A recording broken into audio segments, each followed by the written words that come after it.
नमस्कार भाई लोग, स्वागत है आपका हमारे यूट्यूब चैनल पर। हम पिछले क्लास में कर रहे थे करंट अफेयर जीके का, है ना, जीके का करंट अफेयर कर रहे थे। तो कल जो किए हैं वो किए हैं स्पेशली मार्च महीने का करंट अफेयर, है ना। हम हर दिन सोच रहे हैं कि 20, 25, 30, 40 या 50 करंट अफेयर, मतलब कि कुछ ना कुछ करंट अफेयर किया जाए ताकि आप कनेक्ट भी रह सकें। और करंट अफेयर तो ऐसा ही चीज़ है कि रोज दिन करने से ही होगा, ठीक ना। तो कल किए हैं मार्च महीने का 1 से लेकर के 50 तक करंट अफेयर, और आज करेंगे उसके आगे, है ना। उसके आगे 25 क्वेश्चन आज फिर बना है। तो देखते हैं आज 50 के बाद 51 नंबर क्वेश्चन, ठीक ना। तो कल हम बात कर चुके हैं, देखिए, हाँ, कल हम बात कर चुके हैं 1 से लेकर के 50 तक का करंट अफेयर ऑप्शन वाइज, है ना।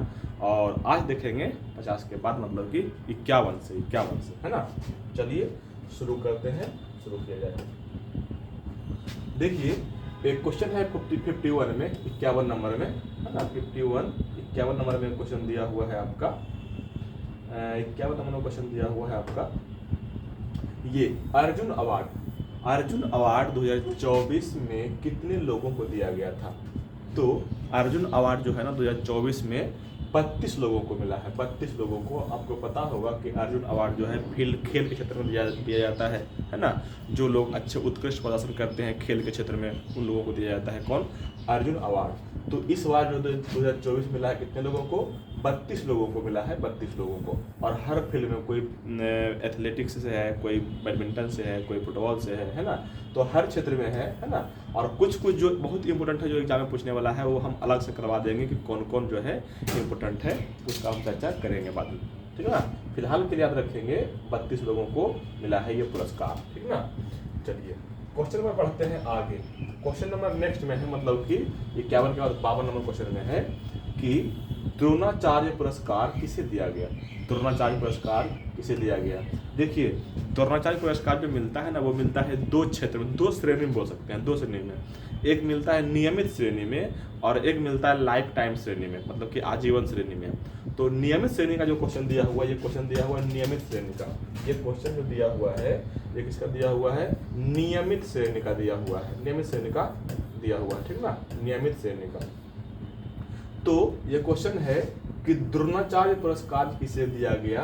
तो ये दिया गया इनमें से सभी को, मतलब कि सुभाष राणा को भी मिला है, दीपाली देशपांडे को भी मिला है, संदीप सांगवान, ये तीनों को मिला है ना। ये तीनों को मिला है क्या, ये द्रोणाचार्य पुरस्कार जो मिला है किसमें, नियमित श्रेणी में दिया गया है, नियमित श्रेणी में, है ना। फिर ध्यान में रखेंगे कि जो सुभाष राणा है, ये इनको मिला है किसके लिए, तो ये मिला है पैरा निशानेबाजी के लिए। इनको मिला है किसके लिए, तो इनको जो मिला है वो मिला है पैरा निशानेबाजी के क्षेत्र में उन्होंने काम किया था। अच्छा, पता होगा आपको कि द्रोणाचार्य पुरस्कार मिलाता है किसको, कोच को, जो सिखाता है, गुरु को, है ना। तो सुभाष राणा किस क्षेत्र के कोच थे, तो पैरा निशानेबाजी के थे। इसी में है एक दीपाली देशपांडे को मिला है निशानेबाजी के क्षेत्र में। दीपाली देशपांडे को मिला है किस क्षेत्र में, निशानेबाजी के क्षेत्र में मिला है द्रोणाचार्य पुरस्कार।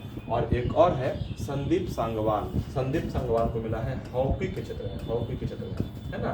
तो संदीप सांगवान हो गया किसमें, हॉकी में, दीपाली देशपांडे हो गया निशानेबाजी में, और सुभाष राणा हो गया पैरा निशानेबाजी में। तो इसका आंसर क्या हो जाएगा, द्रोणाचार्य किसको मिला है, तो जाएगा इनमें से सभी। और ये जो पुरस्कार मिला है किस क्षेत्र में मिला है, ये मिला है नियमित श्रेणी में, है ना। ये पुरस्कार मिला है किस क्षेत्र में, नियमित श्रेणी में मिला है, ये नियमित श्रेणी में मिला है, ठीक ना। तो ये सब बात ध्यान रखेंगे, ठीक है। चलिए क्वेश्चन नंबर बढ़ाते हैं 52 के बाद क्वेश्चन नंबर 53, मतलब कि क्वेश्चन नंबर अगला, है ना। देखिए क्वेश्चन नंबर 53 में है कि द्रोणाचार्य पुरस्कार जो है किसे दिया गया है ना। क्वेश्चन नंबर 53 में है कि द्रोणाचार्य पुरस्कार किसे दिया गया है ना। तो देखो, फिर से वही क्वेश्चन है कि द्रोणाचार्य पुरस्कार किसे दिया गया है। तो अब की बार जो शामिल किए हैं, अब की बार जो क्वेश्चन हम शामिल किए हैं इसमें, ये वो है कि ये दिया गया है लाइफ टाइम के लिए। ये जो द्रोणाचार्य दिया गया है ना, ये दिया गया किसके लिए, लाइफ टाइम अवार्ड के रूप में दिया जाता है द्रोणाचार्य, उसके लिए, जिसको बोलते हैं आप आजीवन क्षेत्र में, आजीवन श्रेणी में, है ना। इसको बोलते हैं आप क्या, आजीवन श्रेणी में। तो ये पुरस्कार दिया गया है आजीवन श्रेणी में, और जो दिया जाता है किसको, कोच को, शिक्षक को, तो ये जो मिला है वो मिला है किसको? मुरलीधरन को मिला है। ये किसको मिला है? मुरलीधरन को। और एक मिला है अरमांडो एग्नेलो कोलाको, ये दोनों को मिला है ना। तो इसका आंसर हो जाएगा कौन? Option number C. मतलब कि मुरलीधरन के भी और अरमांडो एग्नेलो कोलाको दोनों को मिला है। ध्यान रखेंगे मुरलीधरन जो है ना, ये है बैडमिंटन क्षेत्र से संबंधित। ये है किससे? बैडमिंटन के खिलाड़ी को, बैडमिंटन के कोच रहे हैं। और अरमांडो एग्नेलो कोलाको जो रहे हैं, ये रहे हैं फुटबॉलर, है ना। ये फुटबॉल के खिलाड़ी रहे हैं। तो ये रहेंगे कि क्या फुटबॉलर, ठीक ना। अच्छा, ये मिला है किसमें? लाइफ टाइम श्रेणी मिला है, लाइफ टाइम क्षेत्र में मिला है, ठीक ना। चलिए बढ़ाते हैं क्वेश्चन नंबर नेक्स्ट, मतलब 53 के बाद 54 नंबर क्वेश्चन। 54 नंबर क्वेश्चन में है कि मौलाना अबुल कलाम आज़ाद पुरस्कार किस यूनिवर्सिटी को मिला है? हाँ, जो यूनिवर्सिटी है ना पूरे देश में अच्छा प्रदर्शन करता है उसको दिया जाता है मौलाना अबुल कलाम आज़ाद पुरस्कार, है ना। मौलाना अबुल कलाम आज़ाद पुरस्कार दिया जाता है उसको, ठीक ना। तो ये क्वेश्चन है कि मौलाना अबुल कलाम आज़ाद जो है पुरस्कार, है ना, ये किसको मिला है? ये मौलाना अबुल कलाम आज़ाद पुरस्कार किसको मिला है? तो ध्यान रखेंगे ये मिला है चंडीगढ़ यूनिवर्सिटी के। ये मिला है किसको? चंडीगढ़ यूनिवर्सिटी को मिला है मौलाना अबुल कलाम आज़ाद पुरस्कार। इसको बात को ध्यान में रखेंगे। मौलाना अबुल कलाम आज़ाद मिला है किसको? चंडीगढ़ यूनिवर्सिटी को। ये था क्वेश्चन नंबर 54। और अब आते हैं क्वेश्चन नंबर 55 में, है ना।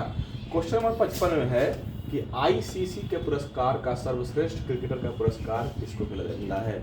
मतलब कि आईसीसी का जो पुरस्कार देता है, आईसीसी देती है, वो 2024 का पुरस्कार किसको दिया गया है ना। तो देखिए ऑप्शन है विराट कोहली, ऑप्शन है रोहित शर्मा, जसप्रीत बुमराह, पैट कमिंस। तो ये मिला है जसप्रीत बुमराह। ये मिला है किसको? जसप्रीत बुमराह को मिला है ना। तो ध्यान रखेंगे, है ना। हाँ, और जो मिलता है कौन? जो सबसे सर्वश्रेष्ठ खिलाड़ी बताओ उसको क्या, कौन सा पुरस्कार मिलता है? कौन सा मिलता है? तो ये मिलता है किसको? ये इसमें क्या मिलता है? इसे मिलता है गैरी। इसमें मिलता है कौन सा पुरस्कार? तो ध्यान रखेंगे, इसे मिलता है गैरी सुब्रतो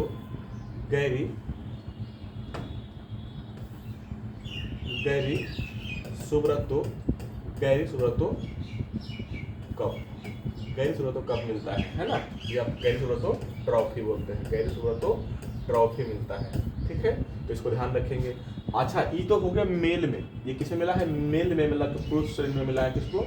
जसप्रीत बुमराह को। यही रहेगा फीमेल श्रेणी में। तो याद रखेंगे फीमेल श्रेणी में आईसीसी का सर्वश्रेष्ठ क्रिकेट का जो पुरस्कार मिला है फीमेल में, वो मिला है एमिलिया कर को।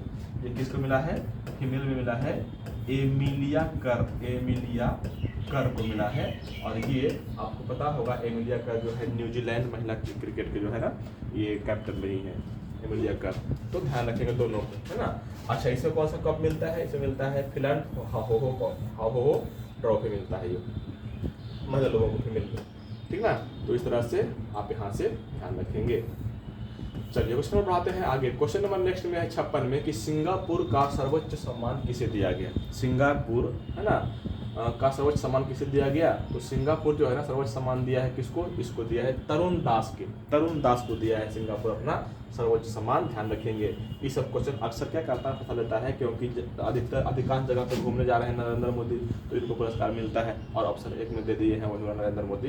तो ऐसे गलती नहीं करना है। कुछ कौन होगा इसका? तरुण दास। और क्वेश्चन नंबर 57 में है कि हाल ही में जिमी कार्टर का मृत्यु हो गया है। ये किस देश के राष्ट्रपति थे? तो जिमी कार्टर, जिनका अभी हाल ही में निधन हो गया है, देहांत हो गया है, ये किस देश के राष्ट्रपति थे? ये थे अमेरिका के राष्ट्रपति। ये कहाँ राष्ट्रपति रहेंगे? अमेरिका के राष्ट्रपति थे जिमी कार्टर, ठीक ना। देखिए, अगर ऐसे इस तरह का सवाल पूछता है कि कोई व्यक्ति का नाम पूछ दिया, वो किस क्षेत्र से संबंधित है, किस फील्ड से संबंधित है, क्या थे, है ना। तो ऐसा नहीं है कि बहुत पुराना क्वेश्चन पूछ दिया है ना। आप बोल लेंगे कि जिमी कार्टर जो है बहुत पहले रह चुका है वहाँ के प्रधानमंत्री, तो उसके बारे में क्यों पूछ दिया? नहीं, उनका देहांत हो गया है, जो कि फेमस आदमी थे, तो उनका बनता है ना। तो इस तरह के सवाल पूछते रहते हैं। जिनका देहांत हो जाता है, बहुत फेमस आदमी होते हैं, तो उनका नाम पूछ देता है कि ये किस फील्ड के व्यक्ति थे, कहाँ किस देश से संबंधित थे, ऐसे सवाल पूछते रहता है। तो ध्यान रखेंगे जिमी कार्टर कहाँ अमेरिका के राष्ट्रपति थे, अमेरिका के। क्वेश्चन नंबर 58 में है कि डेनिस लॉ का संबंध किस क्षेत्र से। ये भी क्वेश्चन वही है। डेनिस लॉ जो है ना एक खिलाड़ी था, है ना, और कौन सा खिलाड़ी था, फुटबॉलर था। डेनिस लॉ क्या था, एक फुटबॉलर था, खेल से संबंधित था। और कौन खेल से, तो ये था फुटबॉल खेल से संबंधित। इसको याद रखेंगे डेनिस लॉ को, और फुटबॉल से था। और सवाल रहेगा कि किस देश के था, तो सवाल हो जाएगा स्कॉटलैंड के। ये कहाँ के था, तो स्कॉटलैंड के ये आदमी, मतलब कि डेनिस लॉ था, ध्यान रखेंगे, है ना, स्कॉटलैंड के। चलिए क्वेश्चन में बढ़ाते हैं आगे। क्वेश्चन नंबर 58 हो गया। क्वेश्चन नंबर 59 में है कि ओसामा सुजुकी का संबंध किस क्षेत्र से है। 59 में है क्या, ओसामा सुजुकी का संबंध किस क्षेत्र से है। तो ओसामा सुजुकी का संबंध जो है ना, ओसामा सुजुकी का जो संबंध है वो है किससे, ऑटोमोबाइल क्षेत्र से, ऑटोमोबाइल क्षेत्र से। इसको याद रखेंगे, बढ़िया क्वेश्चन है। ओसामा सुजुकी कहाँ के आदमी थे, जापान के, जापान के, है ना, कहाँ के थे, जापान के, है ना।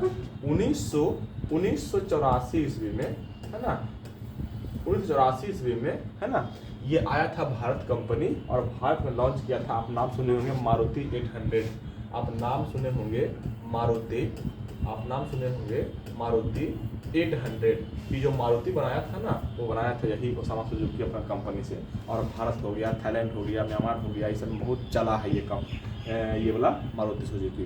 अच्छा, एक वो डायलॉग भी फेमस है किसका, 3 इडियट का। 3 इडियट में बोलता है, उसकी बाद में शादी नहीं हो तो बोलता है कि लड़का मांगता है मारुति 800, वो यही मारुति 800 की बात कर रहा है।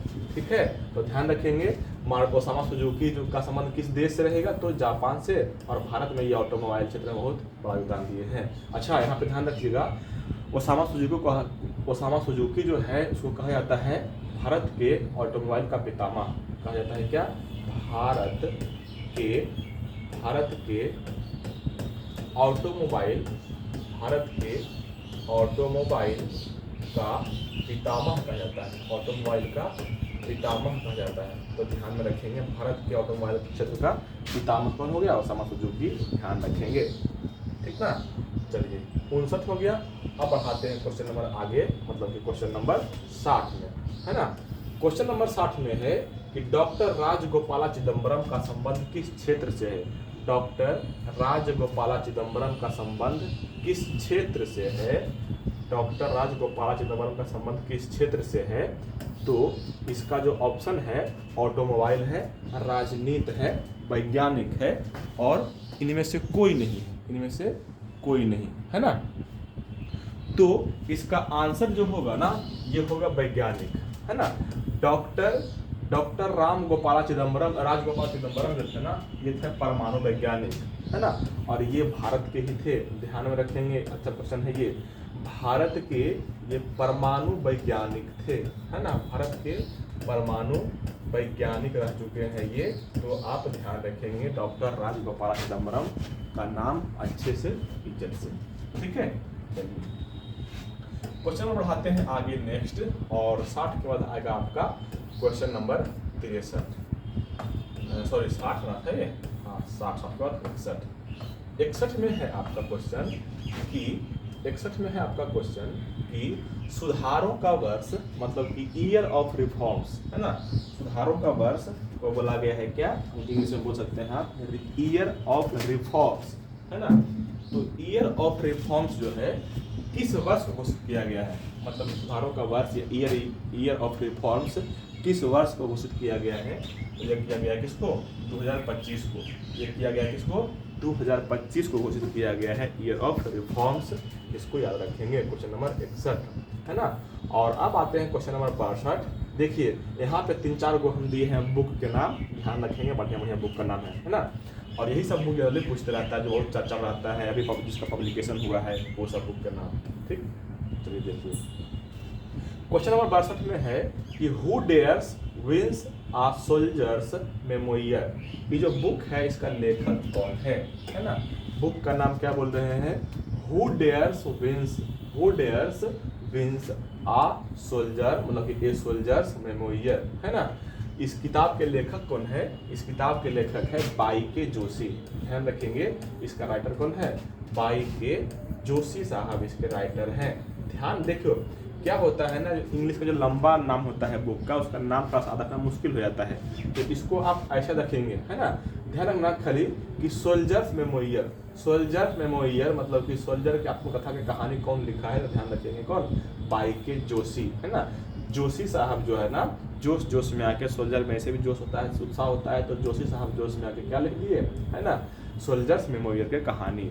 तो जो लंबा नाम होता है किताब, उसको छोटे को कोई ऐसा पॉइंट पकड़िए जिससे उस किताब का नाम प्रॉपर मिल जाए, तो वहाँ से आपको टिक ही करना है, लिखना तो है नहीं जनरली, है ना। तो इस तरह से आप कर सकते हैं। तो हो गया क्या? Who dares wins a soldiers memorial, book के लेखक कौन हो गया?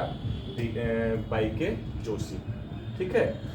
नेक्स्ट क्वेश्चन में है 63 में कि live while you are alive, live while you are alive, है ना। तो इसके लेखक है शिव खेड़ा। इसके लेखक कौन है? शिव खेड़ा। ध्यान रखेंगे, अगर आपको जिंदा रहना है ना, अगर आपको अलाइव रहना है, लाइव व्हाइल अलाइव मतलब कि अगर आपको जिंदा रहना है तो आपको शिव भगवान का पूजा करना पड़ेगा। इस तरह से याद रखना है आपको, है ना। तो live while you are alive, इसके लेखक कौन हो जाएंगे? शिव खेड़ा। ध्यान रखेंगे, अगर आपको लाइव चाहिए तो शिव भगवान के पास जाना पड़ेगा, पूजा करनी पड़ेगी। तो लाइव व्हाइल अलाइव के लेखक कौन? शिव खेड़ा, शिव खेड़ा, है ना। ये हो गया 63 नंबर क्वेश्चन।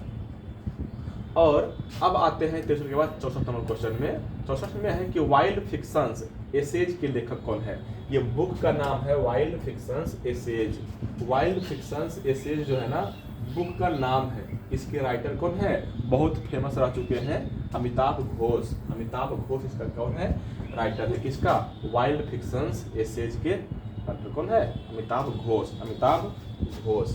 तो ये हो गया क्वेश्चन नंबर 64। और अब आते हैं क्वेश्चन नंबर 65 में। क्वेश्चन नंबर 65 में है कि the new icon Savarkar and facts, the new icon Savarkar and facts, इसके लेखक कौन है ना। The new icon Savarkar and facts, इसके लेखक कौन हो जाएंगे, है ना। The new icon Savarkar and facts, इसके लेखक कौन हो जाएंगे? तो इसका जो लेखक होता है वो होता है आपका अरुण शौरी। इसका लेखक कौन हो जाएगा? अरुण शौरी इसका राइटर हो जाएगा। देखिए सबका ऑप्शन हो गया है, बाई के जोशी, शिव खेड़ा, अमिताभ घोष, अरुण शौरी। एक बार सबको हम थोड़ा सा रिपीट कर देते हैं जल्दी से ताकि आपको याद रहे, है ना। बाई के जोशी जो लिखे हैं, बाई के जोशी जो लिखे हैं वो लिखे हैं कौन? सोल्जर्स मेमोरियल वाला, है ना। वो ये लिखे हैं कौन? ये लिखे हैं सोल्जर्स, सोल्जर्स मेमोरियल वाला लिखे हैं किताब, है ना। सोल्जर्स मेमोरियल, सोल्जर्स मेमोरियल का कहानी किताब लिखे हैं। एक है शिव खेड़ा, शिव खेड़ा लिखे हैं कौन? लाइव हु अलाइव, है ना। ये लाइव हमने लिखा है कहानी, लाइव से हमने लिखा है कहानी, live who alive, live who alive कहानी लिखे हैं कौन? शिव खेड़ा। मतलब कि लाइव अलाइव के बाद आएगा तो शिव के पास जाना है। और एक था अमिताभ घोष, है ना। ये था कौन? अमिताभ घोष। तो ये जो कहानी लिखे हैं, ये जो कहानी लिखे हैं, ये कौन लिखे हैं? ये जो कहानी लिखे हैं अमिताभ घोष, ये लिखे हैं आपको एसेज वाला, है ना। ध्यान रखेंगे, एसेज वाला भी दुख लिखाए थे यहाँ पे, एसेज, एसेज वाला ध्यान देखिए, एसेज। तो वाइल्ड फिक्शन और एसेज एक ही पॉइंट ध्यान में रखना है, एसेज, एसेज वाला बुक कौन लिखे हैं? तो अमिताभ घोष लिखे हैं, है ना। और एक हो गया अरुण शौरी, तो यही तो लिखे। अच्छा ये लिखे कौन? सावरकर वाला, सावरकर एंड फैक्ट्स। आजकल सावरकर के बहुत चर्चा में रहते हैं राजनीतिक तैयारी में, तो इनका बुक लिखे हैं ये, है ना। ये हो गया क्वेश्चन नंबर 65। और अब आते हैं क्वेश्चन नंबर 66। 66 में है कि हाल ही में मनाया गया है ग्रामीण भारत महोत्सव। इसका आयोजन जो है ना किस शहर में किया गया है? इसका आयोजन किस शहर में किया गया है? हाल ही में मनाया गया है क्या ग्रामीण भारत महोत्सव? इसका आयोजन किस शहर में किया गया है? तो ग्रामीण भारत महोत्सव का आयोजन किया गया है कहाँ पे? दिल्ली में। इसका आयोजन कहाँ पे किया गया है?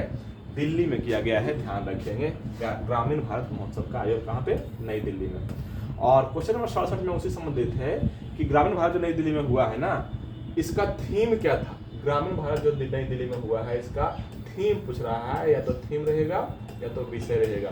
ग्रामीण भारत महोत्सव जो नई दिल्ली में हुआ है उसका थीम, विषय क्या था? तो इसका थीम दिया हुआ है विकसित भारत 2047। विकसित भारत 2047 के लिए एक प्रतिस्पर्धी ग्रामीण भारत का निर्माण करना, है ना। ये इसका थीम था। विकसित भारत 2047, मतलब कि 47 में भारत को करना है क्या, विकसित का टारगेट दिया गया है। कैसे, जब एक प्रतिस्कंदी ग्रामीण भारत का निर्माण होगा तब, ठीक ना। तो इसका क्या है, इसका थीम था ग्रामीण भारत महोत्सव का, है ना। ग्रामीण भारत महोत्सव का क्या था, ये थीम। और क्वेश्चन नंबर 68 में 68 में भी इसी संबंधित क्वेश्चन है कि ग्रामीण भारत महोत्सव जो दिल्ली में हुआ 2025 में, इसका मोटो क्या था, मतलब आदर्श वाक्य क्या था। इसका आदर्श वाक्य था गांव बढ़े तो देश बढ़े, गांव बढ़े तो देश बढ़े, इसका आदर्श वाक्य था। ध्यान रखेंगे, गांव बढ़े तो देश बढ़े, इसका आदर्श वाक्य था। तो यहाँ पे देखिए 3 क्वेश्चन बन रहा है, किससे, ग्रामीण भारत महोत्सव से। पहले तो हुआ था कहाँ पे, तो दिल्ली में। इसका विषय क्या था, तो विकसित भारत के लिए एक प्रतिस्कंदी ग्रामीण भारत का निर्माण, और इसका मोटो क्या था, तो गांव बढ़े तो देश बढ़े। 3 बात रखेंगे, है ना। क्वेश्चन नंबर 69 में है कि मिशन मौसम का शुभारंभ किसने किया है। मिशन मौसम का शुभारंभ किसने किया है, तो ध्यान रखेंगे मिशन मौसम का शुभारंभ मतलब की शुरुआत किए हैं कौन, नरेंद्र मोदी किए हैं, मोदी जी किए हैं। और मिशन मौसम जो शुरुआत किए ना, मिशन मौसम शुरुआत, तो इसके तहत मतलब मिशन मौसम के तहत जो है ना, बहुत पहले से आपको मतलब कि मौसम के बारे में जानकारी मिल जाएगा। और ऐसा कहा गया है कि इसके तहत जो है ना सटीक जानकारी मिलने की संभावना है मौसम के बारे में, है ना। कब बारिश होगी, कब आंधी आएगी, कब तूफान आएंगे, सब के बारे में है ना। तो आगे बढ़ाते हैं क्वेश्चन नंबर 70।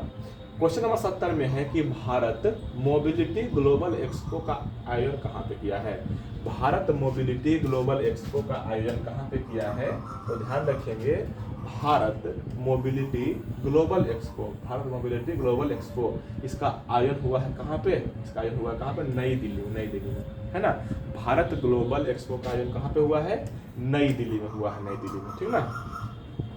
चलिए हो गया क्वेश्चन नंबर 70। और अब आते हैं क्वेश्चन नंबर 71। क्वेश्चन नंबर 71 में है कि 23वां दिव्य कला मेला कहाँ लगाया गया।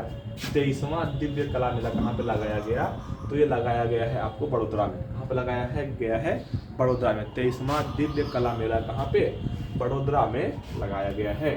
और क्वेश्चन नंबर 72 में है कि अमेरिका के किस शहर में अक्टूबर माह को हिंदू विरासत माह घोषित किया गया।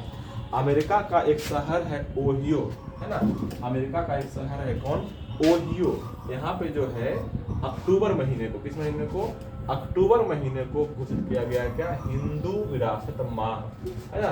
तो अमेरिका के ओहियो शहर को घोषित किया गया है हिंदू विरासत माह, किस शहर में, ओहियो शहर में, है ना। तो इसको ध्यान रखेंगे। ये हो गया कौन, क्वेश्चन नंबर 72, है ना। ये हो गया क्वेश्चन नंबर 72। और अब आते हैं क्वेश्चन नंबर 73 में। क्वेश्चन नंबर 73 में है कि बहुराष्ट्रीय सैनिक युद्ध अभ्यास, अच्छा एगो बहुराष्ट्रीय सैनिक युद्ध अभ्यास हुआ, इसका नाम है ला पेरोस। इसका नाम है क्या, ला पेरोस नाम है, ला पेरोस इसका नाम है ना, युद्ध अभ्यास का ला पेरोस अभ्यास, है ना। ये कहाँ पे हुआ, अगर आपका पढ़ा हुआ जीके वगैरह कुछ है, अगर ये जीके करंट अफेयर आप नहीं मिलेगा तभी काम चल जाएगा। आप कहीं पढ़े होंगे ला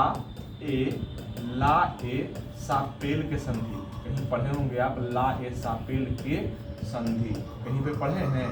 तो ला ए सापेल के संधि जो हुआ है आपको भारत में प्रथम कर्नाटक युद्ध जो हुआ था ना, इसी संधि के तहत समाप्त हुआ था, ध्यान रखेंगे। ला ए सापेल के संधि के तहत प्रथम कर्नाटक युद्ध, पांडिचेरी के तहत द्वितीय कर्नाटक के युद्ध समाप्त हुआ था, और तृतीय कर्नाटक युद्ध समाप्त हुआ था। किस संधि के तहत, पेरिस संधि के तहत समाप्त हुआ था, है ना। प्रथम कर्नाटक युद्ध, द्वितीय कर्नाटक युद्ध और तृतीय कर्नाटक युद्ध। तो ये सब रखेंगे। किसके बीच हुआ था, तो ये हुआ था इंग्लैंड और फ्रांस के बीच, है ना। बताओ, इंग्लैंड और फ्रांस के लोग भारत में आकर लड़ रहा था, है ना। भारत को नाम दिया गया कर्नाटक युद्ध। हालांकि वहाँ भी लड़ाई चल रहा था, है ना, लेकिन उसका चूंकि उसका सब आदमी यहाँ पे आया तो यहाँ पे लड़ाई चल रहा था अपने वर्चस्व को बढ़ाने के लिए। अच्छा, क्वेश्चन में तो आया ही नहीं। क्वेश्चन है कि बहुराष्ट्रीय सैनिक युद्ध अभ्यास ला पेरोस अभ्यास किस देश के अनुसार शुरू किया गया है, तो ये शुरू किया गया है फ्रांस के द्वारा, फ्रांस के द्वारा शुरू किया गया है। और ध्यान रखेंगे ये कैसा अभ्यास है, तो बहुराष्ट्रीय है, मतलब कि इसमें भारत भी भाग लिया था, इसमें भारत भी शामिल हुआ था, याद रखेंगे, है ना। ये था क्वेश्चन नंबर 73। और अब आते हैं क्वेश्चन नंबर 74 में, है ना। 74 क्वेश्चन नंबर में है कि हाल ही में डेविल स्ट्राइक अभ्यास, है ना। अच्छा, यहाँ पे है क्या, डेविल स्ट्राइक अभ्यास।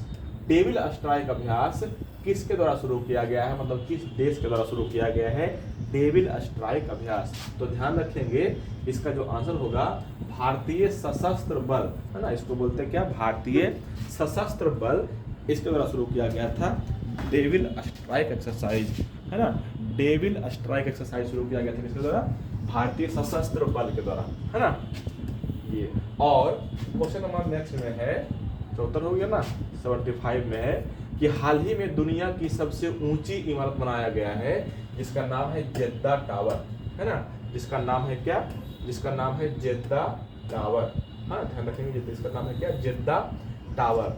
तो ये कहाँ पे है जो बना है टावर, ये जेद्दा टावर कहाँ है, तो ये जो है ना ये कहाँ पे है, ये है सऊदी अरेबिया में। ये कहाँ पे है, सऊदी अरब में है।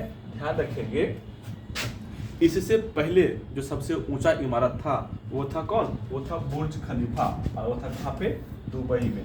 तो इसको भी याद रखेंगे, सबसे जो पहले था वो था कौन, बुर्ज खलीफा था, और वो था कहाँ पे, दुबई में। लेकिन अब बन गया है सऊदी अरब में, जिसका नाम है जेद्दा टावर, जिसका नाम रहेगा जेद्दा टावर, और ये बना है कहाँ पे, सऊदी अरब में। अच्छा, एक क्वेश्चन यहाँ से रखना है कि बुर्ज खलीफा जो है 828 मीटर था। यहाँ पे बुर्ज खलीफा जो था दुबई का, ये कितना था, 828 मीटर। लेकिन अब की जो बना है जेद्दा टावर सऊदी अरब में, ये है लगभग 1000 मीटर, 1000 मीटर, अर्थात बोल सकते हैं 1 किलोमीटर, है ना, इतना ऊंचा बना दिया है 1 किलोमीटर के आसपास, ठीक ना। ये था क्वेश्चन नंबर 75। तो आज के लिए इतना ही रहेगा 75 तक ही। और ये जो पूरा का पूरा करंट अफेयर है ये लगभग किसका है, ये लगभग किसका है, पीडी का, मतलब कि प्रतियोगिता दर्पण का।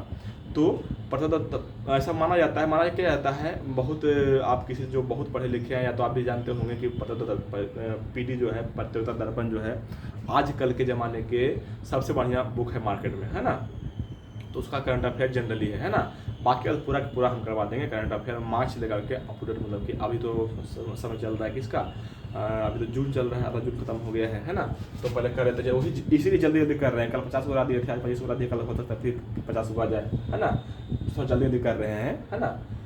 और ये हो गया कई गो, 75 गो, 100 क्वेश्चन इसमें और होगा, है ना, 50 क्वेश्चन और होगा इसमें मार्च वाला में। तो मार्च खत्म हो जाएगा तो फिर करेंगे अप्रैल का, फिर करेंगे मई का, और फिर करेंगे जून के, मतलब 10-15 दिन में सब यहाँ तक पहुँच जाएंगे, है ना, जून तक, तो मतलब करंट अपडेट तक। और करंट अपडेट में पहुँचेंगे तो फिर वहाँ पे डिटेल में एक्सप्लेन करेंगे। अभी पूरा एक्सप्लेन नहीं कर रहे हैं ना, सिर्फ ऑप्शन कर रहे हैं, वहाँ पे करेंगे डिटेल में एक्सप्लेन, तो ज़्यादा मजा आएगा आपको। ठीक है, थैंक यू।